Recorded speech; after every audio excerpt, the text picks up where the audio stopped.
Good evening and welcome to the Masked Cricketer promo for our charity match on the 2nd of May at the wonderful ground of, let's be honest, Oxford Downs. So there we go. Showed it early this week, Kieran, so there we go. Oxford Downs, 2nd of May, we think it's 3 weeks from today. 3 weeks today. I hardly believe it's come round so quickly. It's amazing. But welcome if you're joining us on Facebook Live or our YouTube channel, or in fact, the Twitter feed, which we've gone live on as well, which I did notice last week actually did go out okay. So I don't know how many views we got through Twitter, but it would be interesting to get any feedback on that if you did watch via that medium. So that's good. I'm scrolling again as normal. Our YouTube channel, trying to still get more subscribers. Done some cricket coaching courses this last week, trying to get the lads to subscribe. And somebody did actually watch the Simon Jones Masked Cricketer, because he's obviously a fan of Jonesy, and said he really enjoyed watching that. And that was a 11-year-old. So that was nice to hear, because they're all available on YouTube, and some of them are available, of course, on our podcast as well. Podcast has stuttered a little bit with Carla Buckingham now in some way, shape or form on the TV. So welcome, Kdog. How you feeling? Yeah, a bit lethargic, but yeah, I'm all right, thank you. I thought the opening credits were a little bit sort of a bit felt a bit like me today, a bit slow and a bit lethargic. It was a bit slow, wasn't it? I thought the music had actually changed, strangely enough, but it was. Yeah, the credits sounded like I feel, Daryl, today, so it's a bit slow and lethargic. So our mood was described within our opening titles today. Yeah, definitely.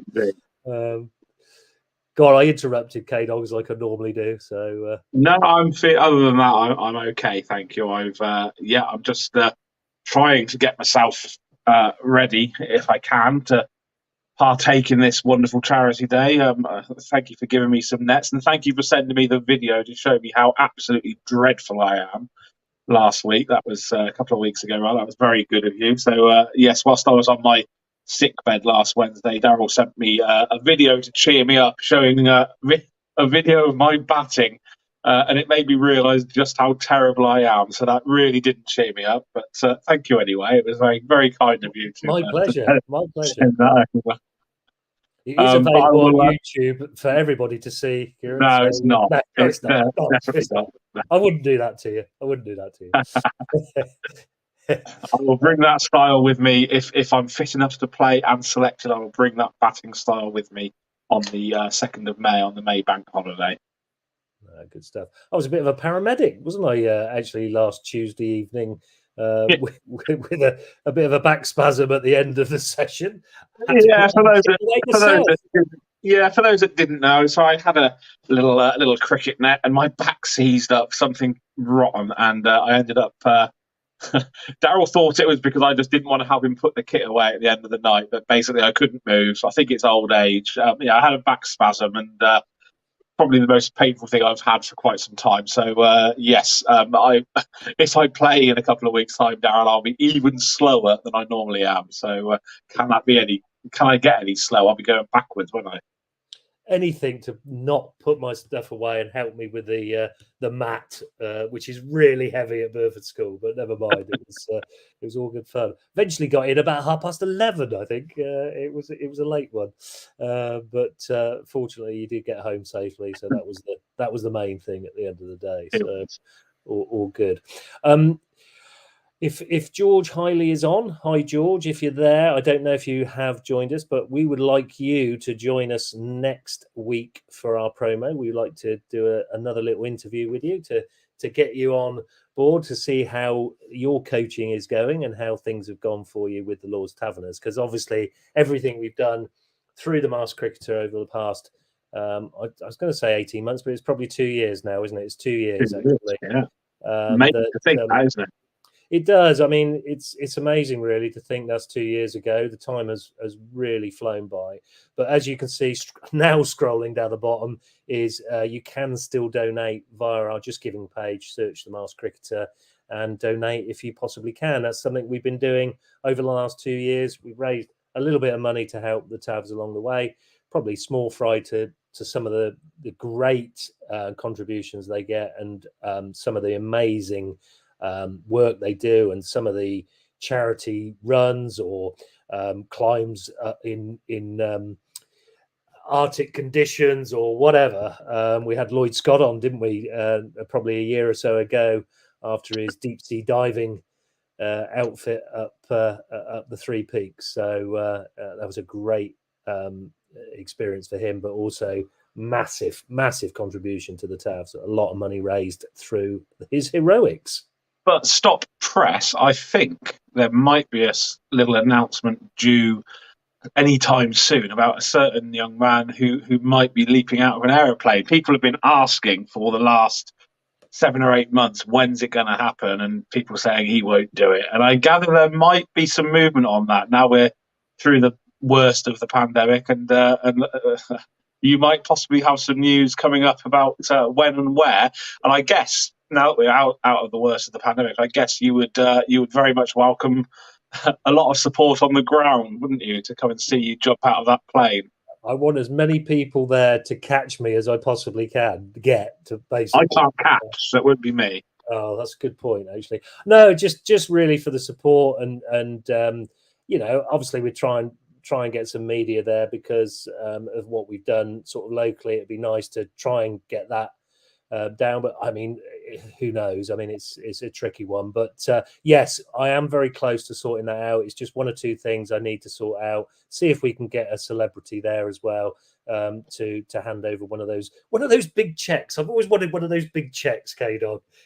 Where you sort of go like that, and whoa, hello, this check's really big, and I'm really small, but that would be quite good if we could do that, and really, any sort of incentive to make me jump out of that plane, obviously go down there and donate. That would really make me happy and really make me want to jump out of a plane because, let's be honest, who would ever want to jump out of a plane? Do you actually need people to have an incentive? I bet they'd all love to see you jump out of a plane. I bet everybody in the county that's had to put up with you over the years, they're looking forward to that day. So I'm definitely looking forward to it. I might see if I can come up in the plane with you, but I will not jump, but I might just film you jumping out of it. Yeah, I think I have. That's one or two things I need to sort out, whether it will, get filmed, because that'd be quite nice to, when we come on to a promo or a pundits panel in the future, to have that video of me falling, plunging, whatever, down to the earth from about 13 or 14, 15,000 feet or whatever it is. So it's not that high. Not that high, is it? I don't think it'll be that high. No, that's nearly out of space. You can jump out dressed like a cricketer. It is about 13. I think it's about 13,000. I don't know. Can't remember. But yes, we are somewhere closer, Kdog. Let's put it that way. And I definitely want that sorted for the charity game. So if it's announced at the charity game or before, then obviously I'll let you know. But yeah, we are closer, and I'm shaking now just thinking about it. It's just ridiculous. There we go. But it should be good fun, and I'll probably love the experience and talk about it for forever, like my trips to Uganda and stuff like that, Kdog. So private message just come in from Matthew Hiley. They're currently in a pub having a meal, but they are watching. They are watching, and George is very keen to join. But yes, not this week, but that's just to let you know. So hope you're enjoying your meal, Matthew and George. They're down in sunny Dorset. They're in. Sunny Dorset, very nice. I wonder what they're having. Dorset, what's the local delicatessen for? What is it? I don't know. Some sort of seafood platter, maybe. Possibly. Yeah, that's good. Well, enjoy your visit to the Jurassic Coast, I suppose is what I'd say. So yeah, enjoy your visit there. Kdog, you got any other news for us? I'm going to talk about the county championship just for a couple of minutes before we leave. But what's your thoughts? Not as such. I think there's, as we mentioned a couple of weeks ago, there's a couple of irons in the fire about some possible new Marsh cricketer guests coming up. So watch this space on that. Obviously, we've exhausted all of our superstars that we've had, but there are one or two others in the pipeline that will come during the course of the summer. I think because obviously everything's pretty much returned to normal now. The lockdown phenomenon, as you used to call it, it really was a lockdown phenomenon. I can't say the word phenomenon, and I think that. I know we've been missed by some people, but some people have probably said, "Thank God that's over." It's not over. We will come back for a couple of them, probably maybe 2 or 3, maybe a couple, maybe 4 over the course of the year, just drip feeding in. We'll come back with some panels during the summer as well, and we will also just a note for your diary. Not this Sunday coming, probably next Sunday, so a week on Sunday. We may well feature on the Al Ryan show on BBC Radio Oxford. Al Ryan and Galia Dimitrova have been really supportive of us over the last 2 years, and they're really keen to just to sort of publicise our charity event, which is going to be exciting. If only it was this weekend. The forecast this weekend is absolutely glorious. It's going to be a lovely, warm, sunny Easter weekend, but let's hope that we don't have all the issues that we had in the previous two versions, where in both occasions, if you remember, both years, it was raining pretty much every day up to the start of the event, and then the day itself was glorious. I remember year one, we were sort of really struggling to think that I think the ground had been underwater, I think, about 2 or 3 days earlier. But I think this spring so far has been quite benign, hasn't it? It's been all right so far, touch wood, and fingers crossed that we'll have a good day. Hot off the press, Kdog, our nets actually at Oxford Downs are going to be fixed next Wednesday. So got the message today. So that's really good news for Downs for practice and going forward. So good news, thanks to the guys at Total Play Cricket. So we thank them for good news for me then. When I recover from my back problems, I can come and have a bit of a slog across the line again, which is what I was doing. Slogathon with Kdog. There you go. We could make a new series. Do you think? We could, yeah. Yeah, that'd be good. I mentioned the county championship obviously started last week with 2 Mars cricketers, previous Mars cricketers, getting hundreds, of course, in Sir Alistair Cook, the chef, showing us still how classy a bat he is. I did send him a message to say I hope the season continues. And James Bracey, of course, in difficult situation. I think it was quite a difficult track, certainly when he was batting on it in the first innings. So to get 100 in that was special for him. So yeah, it's quite good to see a couple of our lads doing well. A couple of Oxfordshire lads not doing so well. Ben Charlesworth of Norton 6 and Miles Hammond probably single figures as well. So we hope they'll come good. They'll come good. They'll come good. Yeah, they will come good. Apparently, according to our Gloucestershire expert Matthew Lee, he said Ben Charlesworth took 2 worldy catches, Kdog. So that was good.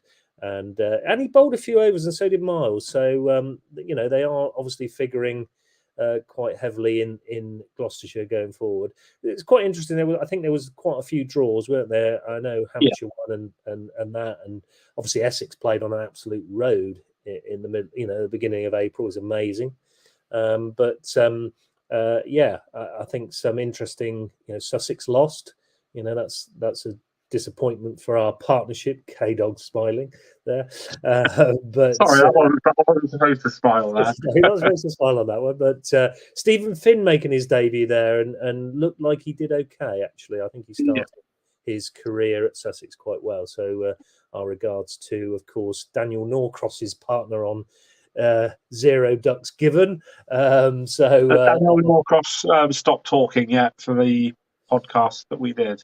No, he's now on. I think it's just gone past Desert Island Discs on Radio 4, so that's is still airing and still going on. So our regards to Norcas, because he's still our longest performer on the Mars Cricketer and a big supporter, actually. I have to say, and I think if there's any news hot off the press, I think he will be there on the 2nd of May doing some commentary. So we look forward to meeting up with Norkers again for a glass of red, no doubt. Oh, absolutely, and we'll ask Mr. Norkers to maybe, now that you've got it on a Twitter thread, perhaps ask him to retweet this to all his millions of followers, because I'm sure he will do. Absolutely, yeah, we do need to get that. I think I was thinking about this the other day, Kdog, that we got 1,200 followers on our Facebook. We need 1,200 followers or subscribers to our YouTube channel, so that's a good target to have. It's a long way off. I think when we've got people in the ground at Downs on the 2nd of May, we just might pause things and say, can you get your phones out, guys? You've now, because you're here, you've got to subscribe to our YouTube channel. Then they get to see the commentary and the live coverage, and they get to hear the professional Daniel Norcross and the not so professional Wes. Oh, sorry, Wes. No, that's a harsh thing to say. Wes is very professional now, isn't he? And goodness me, do I know that Hampshire have been doing well this week? God, he's been drilling that in all week. Yes, Wes, good Hampshire side. doing well. Yeah, good. Very side. well, very well. Yeah, Hampshire and Essex are going to be up there, I think. It'd be interesting to see if that's right at the end of the season. But yeah, it will be. Some interesting performances. You wonder whether they will get a look in for England going forward if they're consistently performing. So that'll be interesting to see if one or two get a nod to have a game or two. So we will see how that progresses over the next few weeks and months. But yeah, I had this idea, Kieran, about the hierarchy of English or England's coaching, to have a name at the top, like a Paul Collingwood name, head coach, have batting coaches underneath and bowling coaches underneath, probably two, but coaches that have done 20 years experience at the coalface. I'm not going to mention any names, but there's several really good coaches that have helped people get into the first class game, helped first class cricketers. My view is that coaches come in from having years experience of playing the professional game and test cricket. That's brilliant, but they've got no experience of coaching and man management. So what could they bring to the table? They can bring a lot of experience in the playing aspect, but not so much in the coaching. So why don't we go down the route of employing these guys that have helped people get into the professional game, not people who've been given a team? You know, they've been given players to work with. These people have got a good track record of getting people into, professional cricket. So would that do any harm? Would that really make any difference? Do you think it would happen? I don't think it will happen, because I think that the powers that be will go for a name. We've heard the names banded around. The Justin Langers, who has coached, I don't think he's going to take it. I don't think he's particularly interested. I don't think it will happen. It sounds like a nice plan in theory. Maybe somebody sort of lesser known, if you like, that has perhaps worked on academy cricket to sort of get players to the level that they've got to. But yeah, I don't think that's the way that England cricket will go. I don't know. I still think you need that experience of somebody that's played Test cricket. Sadly, the cover's quite bare in England in terms of quality coaches. It's going to be interesting to see what happens, isn't it? I don't know. I have no idea at all where the ECB are going with regards to appointing a head coach. I think they will split it. I think they will have a red ball and a white ball coach, which I don't think is the worst idea. I'm not a huge fan of having multiple coaches underneath. I think the backroom staff, you only have to look over the last few years, the backroom staff has almost been twice as big as the number of players on the tour. Yeah. And I think sometimes that can clutter people's minds a little bit. I think that absolutely. At any level, I don't think you need that amount of coaches, nutritionists and psychologists and laptop analysers. It's just a bit too much. And I do think that there's something to be said about sort of returning to basics a little bit and actually looking at what's going on with your eyes in front of you rather than having your head planted in a laptop all the time. I'm not saying that obviously analysis isn't important, because of course it is, but I just think that sometimes Peter Moores was always one for me that, great coach at first class level. There's no doubt about that. You can't say that he wasn't a great coach. But what always bugged me about Peter Moores was literally whenever the camera panned to him, he was not watching the cricket. He had his head in a laptop all the time. And I think that a good coach needs to actually see the cricket that's going on in front of them, not just sort of keep ahead of the laptop and analysing, facts and figures and oxygen levels and how many miles somebody's covered. It's not really what we need to see. We need to see somebody that goes hands on and actually, coaches cricket. Keep it up here. Keep it up here. Me being unusually sensible there for a moment. Yeah, no, absolutely. It doesn't need to be on a laptop. It can be up here. You can relay things quite comfortably from the old noggin, I think. So, but interesting debate, and we'll see how that again unfolds in the next month or two before the. Are you available? No, I wasn't talking about myself, Kdog. To be fair, I think there's some really good coaches out there that I think would do a really good job actually, and I think it would stir it up a little bit. I think they would say it as it is.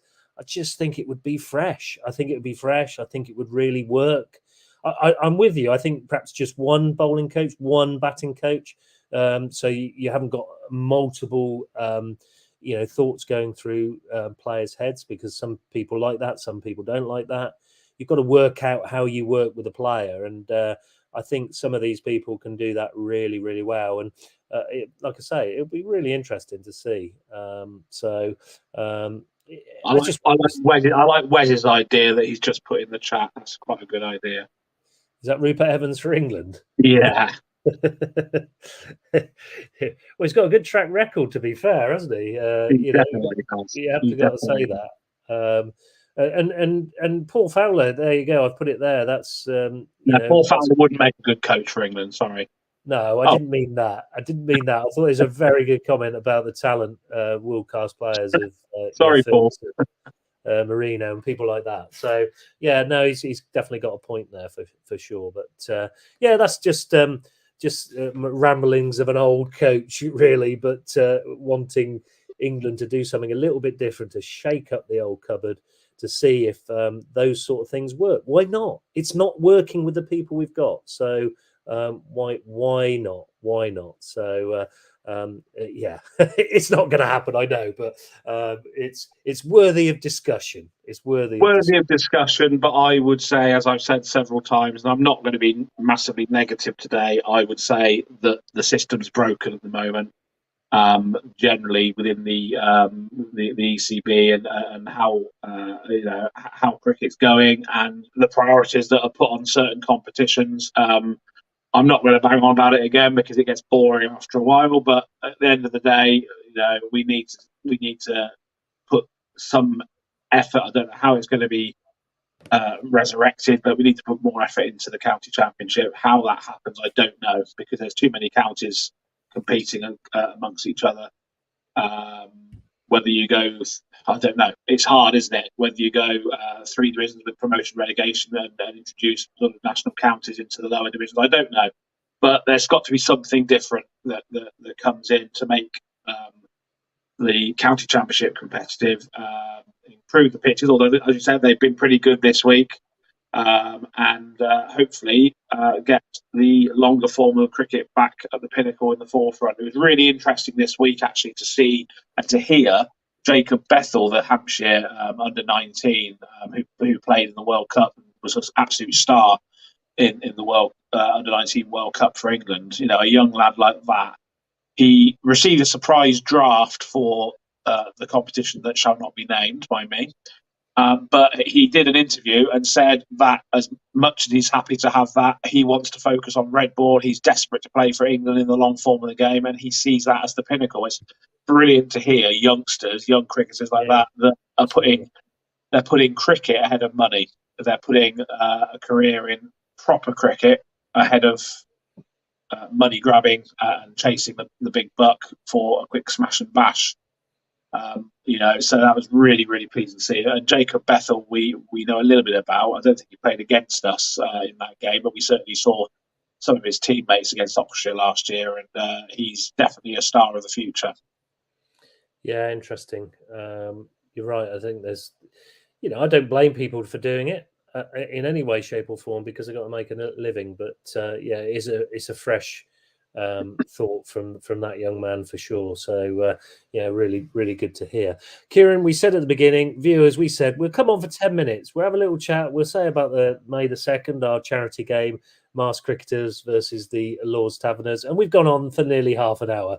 Well done, us. Pat us on the back. We could talk for a bit. Not the back, not the back. No, not the back. Sorry, that would be wrong, wouldn't it? But you know, it's been good to see you all again tonight. Obviously, the main thing is the charity game. Like I say, 2nd of May at Oxford Downs Cricket Club. I won't put it on the screen this time, but yeah, we would love to see you there. More details of how you can get there. Probably not ticketed. Probably not ticketed this year. But we probably still need an idea of numbers. So we'll be discussing that this week with the legend that is Claire Bowden.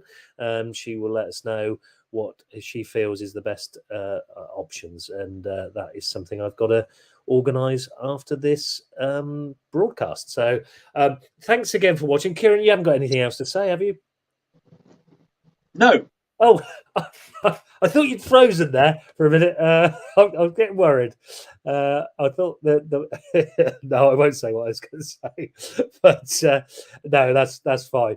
Thanks, Kdog, for being with us tonight. Hope the back gets a little bit better as soon as it possibly can, and thanks ever so much for people for watching, and we'll obviously see you again next week. With another promo for the Masked Cricketer. And until then, keep safe. Bye for now. Bye.